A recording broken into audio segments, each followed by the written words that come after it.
Perhaps the cheapest price for a hit in the 20th century was paid by the Reverend Walter Iron Mike Dworecki to carnival roustabout Peter Shuchuk for the slaying of Dworecki's troublesome yet heavily insured daughter, Wanda Dworecki, in 1939. The contract, which paid Shuchuk 4 bits to kill Wanda, has the buying power of $7.25 today. Iron Mike Dworecki and his daughters lived in Camden, NJ, where the Reverend enjoyed a reputation as a hellfire and brimstone preacher who was a leader of the Polish Baptist Church community in Camden. On August 7, 1939, Iron Mike was across the Delaware River in Philadelphia, casting out the devil at a tent revival when the body of an unidentified young woman with reddish-brown hair, wearing a corsage of red and white roses, turned up in a quiet area outside Camden, NJ. The corpse was found near Camden's Lover's Lane around 10 p.m. Robbery may have been the motive because no purse was found near the body, although she was wearing a small diamond ring. The girl had not been assaulted, but she was viciously attacked. The cause of death was asphyxiation, which was apparently done manually. Her killer had grabbed the girl in a headlock so tightly that it caused a brain hemorrhage and not only broke the hyoid bone, as one frequently sees in a strangulation, but fractured her collar and breastbones. For good measure, the killer dropped a heavy rock on her head. The Camden cops began a murder investigation with identifying the victim as their first priority. They didn't have long to wait for a concerned relative reaching out police. At 1:30 a.m., Iron Mike arrived at police headquarters to make a missing persons report. He told police that he had been wandering the streets looking for his daughter, Wanda, 17, who left the family home at 6:30 p.m., telling her younger sister that she was leaving to buy stockings and ice cream. She never returned home, he said.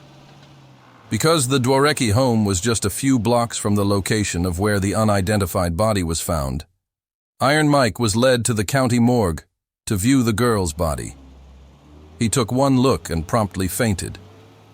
"My poor Wanda," he sobbed, dripping crocodile tears after being revived with smelling salts. Although they had not recognized her corpse, police knew Wanda Dworecki. Wanda was apparently popular with the boys, and her father had been warned by police in Camden that if she wasn't careful, she would end up getting seriously hurt. Reportedly, on 2 separate occasions, Wanda's interest in men resulted in her being molested, beaten, or threatened. In April 1939, Wanda was kidnapped by 2 men. They gagged her and threw her into their car. She was beaten and then thrown from the vehicle in a rural area of Salem County, New Jersey, south of Camden. Wanda spent several weeks in the hospital recovering from a skull fracture. She was shown mugshots of men suspected of the crime, but Wanda was unable to identify any of her attackers. A few weeks before Wanda was slain, a caller allegedly rang up her father and threatened the girl's life. "Tell Wanda to shut up, or someone is going to get killed," Iron Mike told police, the caller growled. Police only had 2 leads in the murder investigation. First, Wanda was not wearing the corsage when she left home, her younger sister told authorities. Second, they found a witness who said she saw a girl matching Wanda's description, standing in front of a bank in downtown Camden, apparently waiting for someone. Another witness saw a blonde giant cross the thoroughfare and approach Wanda, and a third confirmed that she walked away with the man. The Reverend Dworecki told the police that he was convinced the men who previously assaulted his daughter were responsible for her murder. But it wasn't long into the investigation that authorities looking into Iron Mike's background uncovered some interesting facts. For a man of the cloth, the Reverend wasn't without sin. He had once been convicted of being a paper hanger for passing bogus 5 bills. He was given 5 years on probation. At the time of Wanda's death, Dworecki was out on bail awaiting trial for an arson fire in Pennsylvania.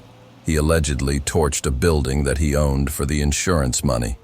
After moving to Camden, Dworecki was accused of assaulting a neighbor boy. He allegedly fractured the boy's jaw with a broomstick after he became angered by the boy's loud baseball game. However, it was the fact that the Reverend Dworecki had taken out more than $12,000 in insurance on Wanda's life that really attracted the attention of police. That has the buying power of nearly $175,000 in 2007.